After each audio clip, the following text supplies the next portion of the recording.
Have you ever thought, why do we get so much crude oil only in the Arab countries? Before diving into this topic, we should know how petroleum is produced.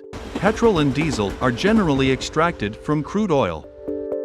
Millions of years ago, the dead bodies of the creatures which lived on the earth were deposited into the soil. Due to the high pressure caused by the continuous formation of soil layers on top of the deposits, crude oil and charcoal are obtained.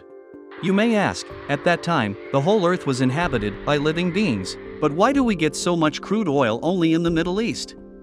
Even though coal and crude oil are formed due to the deposit of soil on the dead remains of creatures lived on the earth, there is a difference between them. Coal is formed from the dead remains of plants lived on the land, while crude oil is formed from the dead remains of microorganisms, such as planktons and mosses which lived in the ocean. What? Does crude oil form in the ocean? If so, how petroleum is obtained in Middle Eastern countries which consist deserts in most of the land's surface? What if I say that all these desert areas were covered with ocean 100 million years ago? Can you believe that? But that's the truth. In ancient times, this ocean was known as Tethys.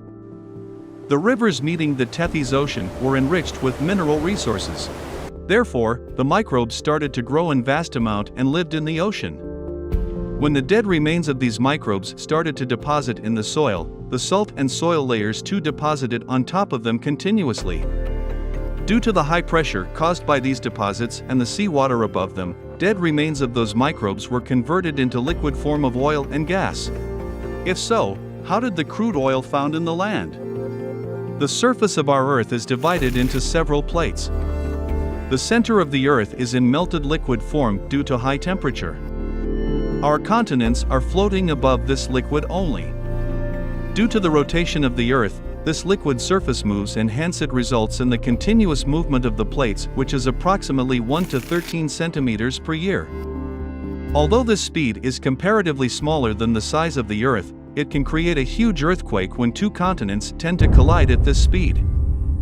50 million years ago, the Indian plate got collided with the Eurasian plate furiously, and it ended up forming the Himalayas mountains. As we have seen earlier, it was Tethys Ocean that divided the Indian and Eurasian plates before this collision. Due to this continental drift in Tethys Ocean, the land surface submerged in the ocean emerged above sea level, and it's known as the Middle East nowadays. When this land surface got emerged, it carried along with its crude oil and natural gas resources. That's why the availability of crude oil is higher in the Middle East compared to other countries.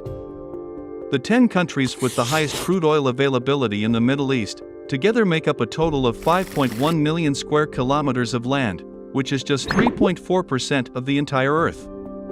However, the region accounts for 48% of the world's total crude oil reserves and 38% of its natural gas reserves. In ancient times, there were several continental drifts and new lands formed as the result around the world, just like in the Tethys Ocean. But the emerged land surface was comparatively lower than the Middle East.